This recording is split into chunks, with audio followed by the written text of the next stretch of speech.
Os alimentos que vão bombar no ano de 2018. Estamos falando aí de princípios ativos de categorias de alimentos e como a composição deve ser feita no nosso dia a dia, na nossa alimentação. E claro que a gente convidou ela, que é nutricionista esportiva e clínica e presidente da Associação Brasileira de Nutrição Esportiva, Andréa Zácaro. Bem-vinda, minha amiga. Saudade de você. Bom Tava lá na correria, né? Tanta coisa hoje. Graças a Deus. Assim que é bom. Para colocar tudo em ordem, pronto e muito bem ilustrado. Eu achei bem interessante essa pauta que vocês pediram, que a gente fala de tendências, a gente fala de moda, a gente fala do que a indústria fala, dos alimentos que estão vindo. É verdade. E tudo tem uma relação importante com o consumidor, né? O que você fala no programa aqui, o que mostra nesses programas de chefes de cozinha, verdade, as próprias novelas e tudo aquilo, dá um ar diferente no prato, né? E é interessante ver alimentos diferentes entrando na mesa na casa das pessoas. Eu acho bem interessante. E você vai dizer como colocar, porque muitas vezes são alimentos que num primeiro momento você tem aí será que eu vou usar? Será? E como é que eu faço? E a gente vai colocar em prática tudo isso. Vamos começar com o primeiro? Vamos. Daqui a pouquinho nós vamos para a cozinha, hein? Tem surpresa para vocês lá. Olha lá, na tela então, o primeiro alimento que vai bombar no ano de 2018. Os cogumelos. Que delícia! Os cogumelos, eles têm alto teor de carboidratos e proteína. Parte da quantidade de carboidratos presentes nos cogumelos são das fibras, mas é baixíssima. Baixíssima, né? A quantidade é muito baixa. Então, se a gente pegar uma grande 100 gramas de cogumelos, os cogumelos eles têm 92 a 95% de água. Nossa. Então, o que sobra de 100 gramas de cogumelo? Pouca coisa. Então, sobra um pouco de proteína. Você pode até dizer que ele é fonte de carboidrato e proteína se olhar só para o cogumelo. Tá. Né? Mas os outros alimentos têm muito mais do que ele. Para uma pessoa que não consome proteína, acrescentar um pouco de cogumelo favorece, porque a gente tem bastante tipos diferentes de aminoácidos. Então, na hora de consumir as proteínas vegetais, eu preciso combinar diferentes vegetais. Tá. E o cogumelo, o que eu acho que ele tem de bastante diferença é dos compostos fenólicos, que são antioxidantes. Quando a gente pensa numa substância que seja antioxidante, é aquela que não deixa a gente oxidar. Tá. Ele é antioxidante? Muito. Tem muitos compostos fenólicos. Aliás, tudo aquilo que é da natureza tem substâncias antioxidantes. Tá. Né? Então, algum trabalho recente mostrou que aqueles que são cultivados no tronco e mais frescos têm mais compostos fenólicos. Certo. Mas a variação ela não é tão elevada. Então, acrescentar cogumelos diariamente ou a cada 2 dias na sua alimentação é extremamente importante para a nutrição balanceada. O cogumelo tem uma textura legal também. Então, eu adoro. ele sustenta. O shiitake parece bifinho para mim. Se você tirar aqui o cabinho, você grelha, ele é um bifinho. Exatamente. Se você quer comer uma dieta um pouco mais leve e come só folha, no final do dia você tem a sensação de que faltou alguma coisa.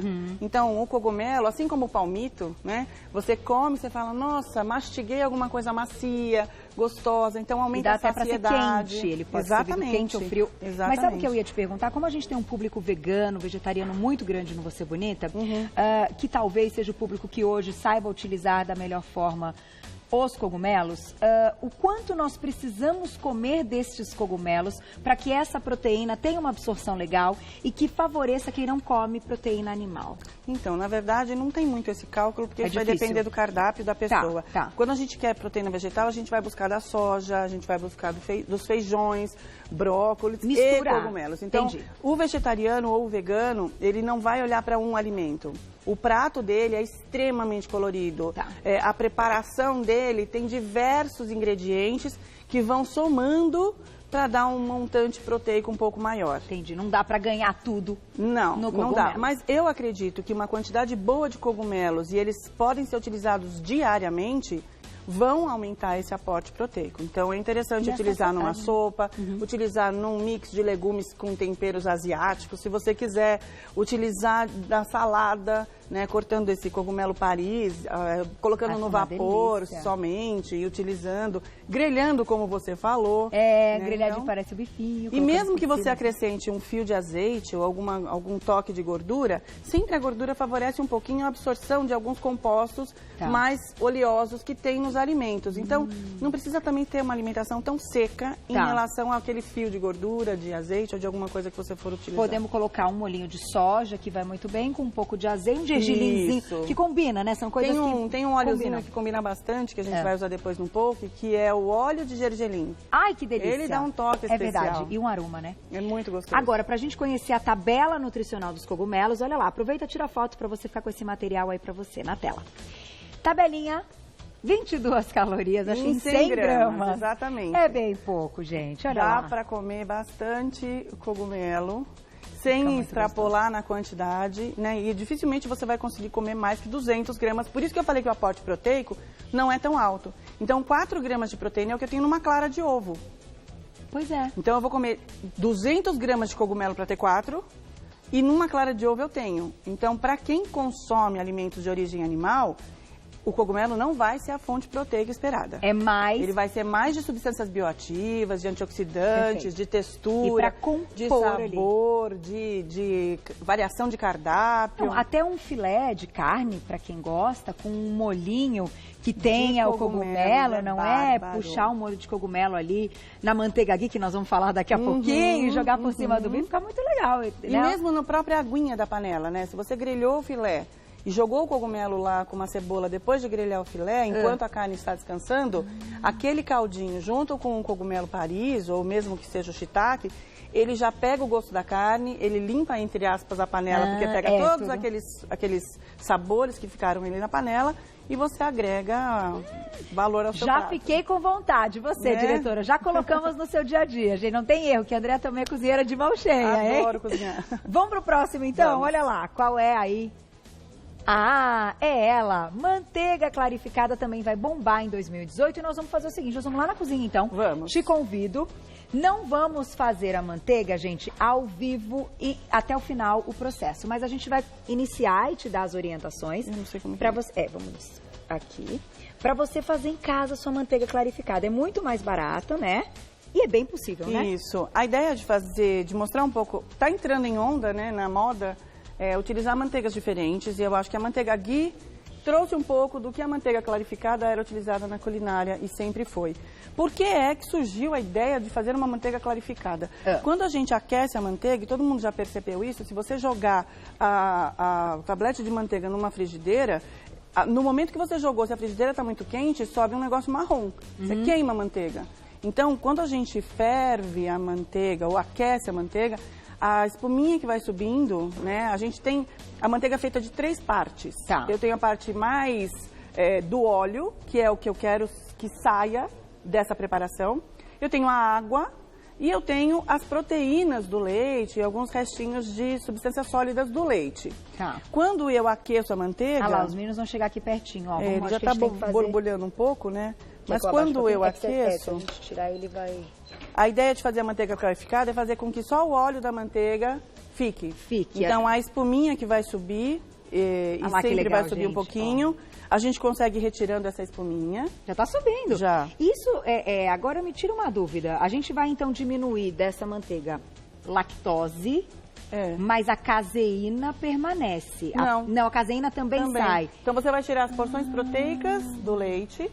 Você vai tirar as porções aquosas, né, a água, e vai sobrar só o óleo. Então, por isso que a gente consegue, vamos pensar o seguinte, a gente está falando aí de um grupo de pessoas intolerantes ou com certas alergias, a gente consegue diminuir tudo isso porque a gente fica mais próximo do natural dessa manteiga. Isso. No fogo mais baixo e demorando muito mais tempo, você consegue ir retirando a espuminha que for surgindo por cima. Tá. Se você fizer o processo certo, você consegue retirar toda a parte que tem de proteína e toda a parte que tem de restinho de lactose, que seria... Ó, vem, Carica, pra você dar... Ele vai mostrar aqui de cima, Isso. Ó. Venha, meu querido. Então, a ideia é você ir tirando essa espuminha que vai sobrando e depois coar. Tá. Quando você endurecer novamente essa manteiga, que em temperatura ambiente ou indo para a geladeira, ela vai começar a ficar mais durinha, você consegue usar essa manteiga. E aí, por que surgiu? Tá vendo essa espuminha aqui, ó? Mas isso acontece com tudo de origem animal que a gente coloca pra cozinhar. Exato. Porque eu aprendi a fazer o frango tirando os negócios fazendo isso aí. Também, dá pra usar, dá pra fazer. Qual que é a ideia disso? Né? Então, aqui eu vou tirando depois, depois coo. A água vai evaporar. Tá. Essa parte sólida eu vou conseguir retirar e vai sobrar só o óleo. O óleo. Este óleo só que vai sobrar, ele é importante porque você fica com uma sensação de menos ranço. A gordura, quando ela vai perdendo a propriedade dela, ou vai envelhecendo, ela vai ficando rançosa, que é o processo de oxidação da gordura. Tá. A manteiga ghee, ela não oxida com facilidade, né? Demora muito mais, então estende o tempo de validade. Tá. Segundo, quando eu jogar uma colher da manteiga ghee manteiga clarificada. Quando eu jogar uma colher de sopa dessa manteiga clarificada para fazer uma preparação qualquer na cozinha, essa manteiga não queima. Não faz aquela sensação, porque o que os cozinheiros e chefes sempre nos ensinam é que na hora de você utilizar uma manteiga, se quiser poupar para não queimar, acrescentar um fio de azeite, misturar um outro óleo, que aí você diminui a probabilidade de queimar essa manteiga.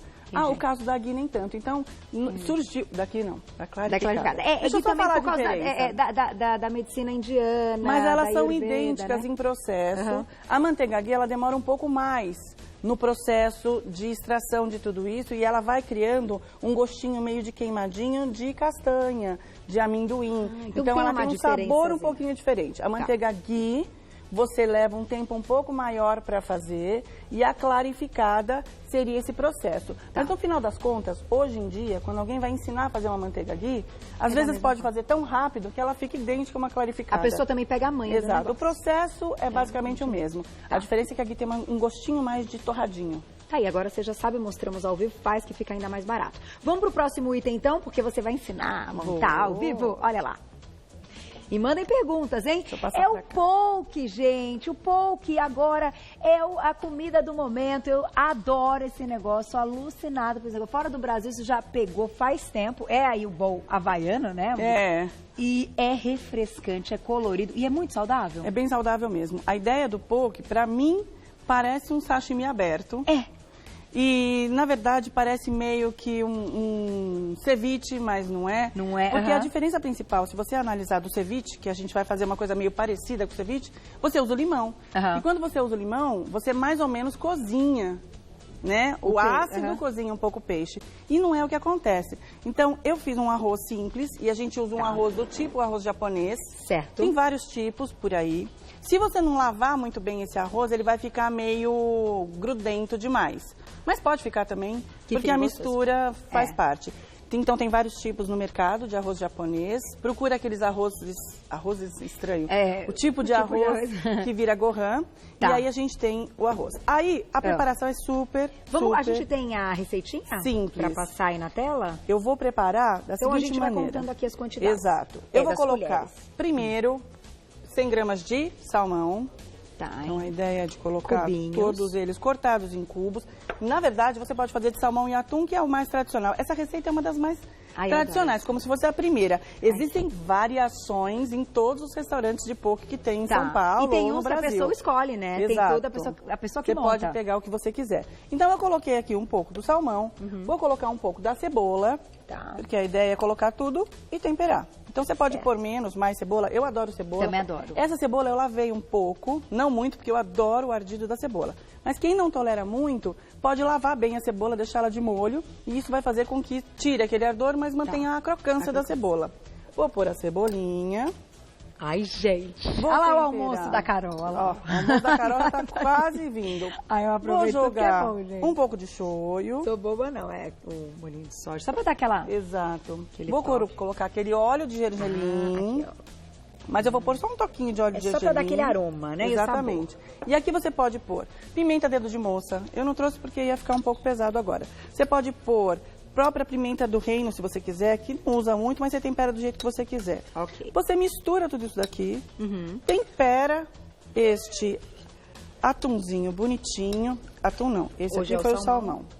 E como é que a gente monta no bolzinho? Porque a coisa mais simples do mundo. E daqui a pouquinho perguntinhas do público no @VocêBonitaTV. Eu vou colocar, para dar o sabor, o abacate junto. Eu deixo para colocar o abacate depois, e na verdade hoje eu coloquei um abacate nosso e não o avocado. O prato tradicional usa o avocado, ele é mais macio. Ele é mais caro.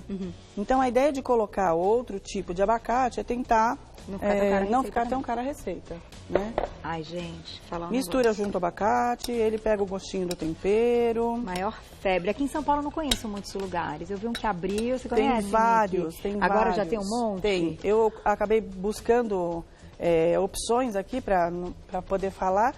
E tem muitos restaurantes de porco em São Paulo. Que bom. Inclusive de entrega a domicílio. Ah, é também? Ai, gente, vem montadinho. Então, o tradicional que eu vi, né, da receita tradicional, joga um pouco de amendoim logo em cima desse arroz. Tá. Que pode ser, eu gosto do amendoim mais integral. Íntegro assim, mas inteirinho. Inteirinho também. Pega sua misturinha. Coloca em cima. Ah lá. Aí você já rega o arroz com molhinho. Exato. Coloca esse temperinho todo. Tem hashi aí?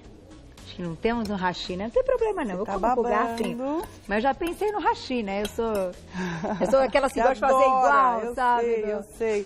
E aí você decora com o que você quiser. A tradicional vai esse pepininho, que ele tá tipo ralado. Em sal e açúcar. Tá. Né? Que é tipo um sunomono. O sunomono, exatamente. Eu não coloquei açúcar, eu pus adoçante, porque eu economizo um pouquinho, que eu acho que dá. O que a gente pode dar, pode economizar. Boa. E aí, se você quiser, podemos até usar uma florzinha comestível, se quiser, do outro lado, mas eu vou deixar só o pepininho. Que é a florzinha comestível, nós vamos contar agora. Eu vou então pro lado de lá para experimentar. Vai de garfo, não vai de hashi. Cláudia, eu vou de garfo, mas isso aqui é bom demais. Na tela, o próximo que vai bombar enquanto eu vou sendo feliz, ó. Ficou bom? Esse é meu almoço, menina. Flores comestíveis, é ela mesmo. Voltamos pra cá. Eu achei tão diferente flores comestíveis estarem aqui. Não, mas o negócio tá bom mesmo. Me conta mais. Não, você arrasou. Já vou te dar a Nick pra você guardar na geladeira pra mim. Vou comer mais um pedacinho. Qual o objetivo das flores comestíveis? Tem propriedade? Então, como qualquer produto vindo da terra, a gente tem substâncias bioativas. Então, ele tem uma quantidade de radicais livres super legal. Todas as flores, né? Toda a parte da flor tem. Para culinária, a gente não vai usar o caule da flor, a gente não vai usar as folhas, a gente só usa mais a parte das pétalas, né? Tá. A parte mais bonitinha. Tem a parte do pólen, que é riquíssima em vitaminas do complexo B, entre outras, mas eu não posso dizer que a gente vai aumentar tanto o valor nutricional de um prato, porque a flor entra como decoração. Então, eu acho super legal estar em alta, usar flor para decorar os seus pratos, porque o prato fica muito mais colorido. Tem uma flor... quem quiser experimentar, experimenta. Então, tem uma flor que chama caputinho, a gente não acha com facilidade, né? Então, eu acho que até é uma chance da gente conseguir tentar cultivar até em casa, bem de semente. E essa florzinha caputinho, ela tem gosto de rúcula. Nossa, deve ser maravilhoso. Então, para você decorar uma salada, normalmente a gente não faz uma salada verde, coloca morango, manga, alguma coisa para dar cor. As flores dão essa cor. E ela pode virar claro. Depois eu quero que você experimente uma Eu vou experimentar. Isso aqui está maravilhoso. Só que se eu comer mais um pouco de Turó, vai falar, Carol, não é hora do seu almoço. Só um minutinho. Nick, Amandinha, geladeira, please, que isso é o almoço da tia. Ela vai comer também, viu? Elas gostam, bom, né? Agora, bom, daqui a pouquinho tem perguntinhas, quem quiser saber mais das flores, então manda perguntinha pra gente. Vamos pro próximo na tela, olha lá. Além das flores, a gente tem os temperos e as especiarias de Marrocos. Ganharam uma força, né? Ganharam e eu acho o máximo isso. Eu adoro comida indiana, tailandesa, marroquina. Eu acho que a gente tem uma mistura de sabor que você não sabe de onde vem. E existem combinações muito certinhas, uma colherzinha deste com uma colherzinha daquele. Tá. Então, na hora de usar esses tipos de temperos, eu trouxe o cardamomo, tem o cominho em pó, tem o gengibre em pó, tem o açafrão. Então, esses são os campeões. Assim. São. Eu tô aqui, tô sentindo o cheiro de tudo isso que tá vindo até aqui. Né? Então, eu acho que é o cheiro mesmo dessas comidas muito temperadas e muito saborosas. E favorece, então, na absorção de vitaminas, tudo isso? Então, na verdade, o que a gente tem nesses pós são diversas substâncias. A grande maioria delas são anti-inflamatórias. auxiliam na proteção do estômago, contra H. pylori, entre outras coisas. A gente tem radicais livres presentes também, mas a grande maioria tem um poder muito anti-inflamatório. Então, de certa maneira, você temperar a sua comida com o cravo, com a canela, com o cominho, com a pimenta, cardamomo e tudo, você agrega valor ao seu prato. E aí diminui também, agora me lembrei, a quantidade de sal. Sim. Porque você vai colocar mais o sabor das especiarias. A hora que você descobrir sódio, né? Que se você colocar uma noz moscada, um açafrão, ou mesmo que seja o cominho em pó, você abre o sabor, né? Você melhora a flora, né? Então, você tem que usar menos sal, menos tempero pronto, né? Tempero industrializado. Então, ir ao supermercado, ou enfim, o lugar que você quiser comprar suas especiarias, tem que ser também de qualidade. Aproveito para dizer, leia o rótulo, porque tem umas que tem ali, pode conter, não sei o que lá, não sei o que lá, não sei o que lá, não sei o que lá. Gente, exato. Pelo amor de Deus. Mais dica, compra pouco. Porque elas Não, porque você não vai usar muito. Aí, o que você mais gostar, você vai e compra um pouco mais. Porque Entendi. também ficar muito tempo estocado, ruim, né? Pode ser que não estrague. Mas aqui no Brasil a gente tem um lugar mais úmido, pode ser que esse pozinho fique cheio de gruminho. Entendi. Então, joga fora e compra outro. Tá aí, gente. Hoje isso tem um preço muito legal. Dá pra ter e usar bem de pouquinho. Eu coloco em tudo, né? Eu vou tacando tudo, nem sei. É muito bom. Ai, no final já me acostumei com os sabores das coisas que eu invento. Vamos lá, próximo na tela. Eu não cozinho bem, mas eu gosto que eu como, entendeu? Direitinho as coisas que eu preparo. Sopa detox. Daí é um negócio também que é alternativa, como você colocou. O princípio é desintoxicar. Mas a consequência certamente é emagrecer, porque não tem quase caloria e, além de tudo, dá uma limpada. Dá. A ideia da sopa detox, eu acho que a gente teve o ano passado a moda do suco detox. E aí a sopa detox também veio para agregar, porque eu acho que o suco, ele não entra muito como uma refeição, né? Então você fala, vou tomar um suco, você toma um suco junto com comida, com outras coisas. A sopa detox, eu acho que ela favorece porque você consegue colocar numa refeição só, dá uma sensação de, oi, comi bastante, te sacia e auxilia nesse processo. Tá. O processo detox não deve acontecer por muito tempo. Não que a sopa não pudesse entrar semanalmente, diariamente até. Mas o processo de desintoxicar é você, naquele momento, fazer com que todas as substâncias que sejam mais tóxicas sejam eliminadas. Entendi. Né? Então, naquele momento, num pós-carnaval, numa pós-festa, ou numa semana... Num dia da semana. Exato. Eu quero fazer umas coisas mais detox, eu vou pegar tudo aquilo que favoreça a minha função hepática, a minha função renal, né? Para eliminar... né, tudo aquilo que E o que tem aí, então, que favorece? Então, a gente pode favorecer isso com o próprio salsão, a selga que eu coloquei daquele outro lado, aqui, né? A própria couve que é utilizada. Agora, como o suco detox utiliza frutas, a gente tem que usar os legumes. E aí, o que mais favorece a eliminação são os talos. Então, talo da selga, talo do brócolis, talo do salsão. E aí você faz um caldo disso e bate com as folhas. Exato, pode ser em pedaço, pode ser batido, né? A ideia de utilizar gengibre, que ele acelera um pouco o metabolismo, na verdade ele tem esse efeito que melhora, né, a circulação, favorece também. O temperar com alho, com cebola, todos esses eles têm uma função de desintoxicar. Fica bom, hein? Fica. É uma sopa, Aí é um de quebra caldinho. você coloca a especiaria lá que combina naquele dia e já juntou tudo e certamente seu organismo vai ficar gritando, uau, tô ótimo, é tão bom, né? A gente sabe quando a gente tá bem e a gente sabe quando não tá. Então, o dia que você tiver mais pra lá que pra cá, aqui, ó, isso aqui revigora. Tem perguntinha do público pra você na tela, quem escreveu pra gente, olha lá. Obrigada, Rosana, um beijo. A espirulina é considerada um alimento do futuro, então, deste ano, né? Como usar? Então, na verdade, não tá na moda. Não tá muito, não ela tá. Já esteve, né? Já é esteve, a verdinha, né? Mas não tá muito na moda, não. Agora, na moda, a gente tá usando muito mais a parte dos temperos de cardamomo e tudo. Eu acho até que particularmente, não uso espirulina e não tenho prática em utilização. Porque eu acho que alguns desses componentes que estão querendo dizer são aqueles nutracêuticos. Exato, a espirulina ela não entra como alimento. Como alimento, ela entraria como substância. Como substância, Exato. como nutracêutico pode estar em cápsula, coisa e tal, que na verdade não é hoje, a gente está falando hoje da parte alimento mesmo. Mas converse com um profissional que cuida de você. Tem mais uma, Gláucia? Acabou tudo que eu podia, que não podia? A gente ia falar um pouquinho só de uma coisa que eu acho interessante, que foi a última que restou, que era o leite. Que a gente ensinou a fazer semana passada uma loucura. Foi. Mas ele vai bombar, né? Isso aqui é o futuro. Os leites vegetais eu acho que vai bombar bastante, né? Todos eles. Na verdade, a única preocupação que eu tenho, que eu acho que foi passado na semana passada, eu até dei uma olhada na pauta, é que o leite vegetal ele não vai te favorecer em relação às proteínas e o cálcio. Certo. Então, se for fazer a utilização do leite vegetal, você tem sim os nutrientes que vão vir da amêndoa, que vão vir da castanha, ou que vão vir do arroz, mas não terá a parte proteica que o leite teria. E até a quantidade de cálcio. Aí precisaria compor com outro grupo de alimentos para ter essa absorção. Exatamente. Gente, tudo isso com equilíbrio, com bom senso, com cautela. Agora faz o poke. Se não fizer o poke, faz, tira a fotinha e manda pra gente. Manda. Vai ver que um pouco mais lindo que o outro, tá? Manda pra gente a foto, a gente encaminha aí pra nossa querida nutricionista esportiva e clínica e presidente da Associação Brasileira de Nutrição Esportiva. Estou falando de Andréa Zácaro. Quem quiser saber mais tem um telefone de contato que é o 4438-8584. 4438-8584. Você já fala com ela. Obrigada sempre. Obrigada a você.